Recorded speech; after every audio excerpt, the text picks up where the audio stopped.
Hello, in this tutorial I'll show you how to change username on ProtonMail. So as of now, ProtonMail does not allow users to directly change their username. That's the part before the @ in the email address.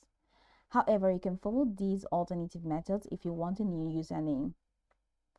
Create a new ProtonMail account.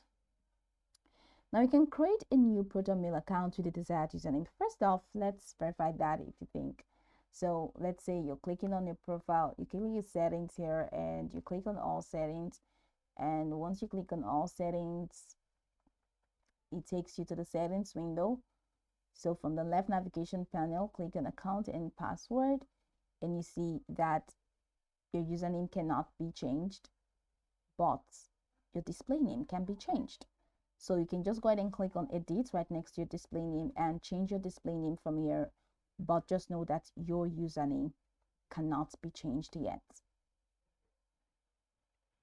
So you can create a new ProtonMail account to change your username. So go to ProtonMail sign up page, follow the steps to create a new account with your new username. After creating a new account, you can transfer your emails and contacts from your old account to the new one. If you want to keep receiving emails from your old account, you can set up email forwarding. So in your old ProtonMail account, just go to settings, which are in here, and under the filters tab, go ahead and create a new filter. That's here. Click on filter and create a new filter to forward incoming mails to your new email address. Then another option is to set up an alias. ProtonMail allows you to create aliases with different email addresses so you can have additional email addresses linked to your existing account.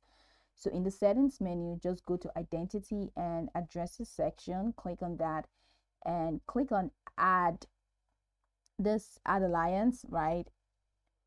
So under here, you can create an alias with forward emails to your main account without changing the primary username. Okay, so here's the alias. You can just add this and you're good to go.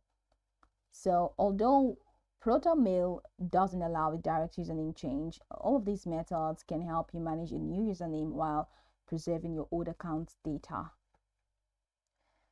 So you can go over this tutorial from the top to the bottom to get acquainted with the steps, and once you're done, you'll be good to go. I hope this tutorial marvelously helped your search.